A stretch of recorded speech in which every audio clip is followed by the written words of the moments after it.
dulo ng gymnastics, nadagdagan na naman ng medalya para sa Pilipinas si Carl Eldrew Yulo.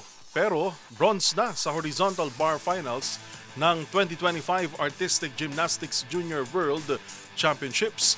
Ang ipinakitang lakas at galing ng 17-year-old gymnast sa report ni Matchpoint, Mili Borja.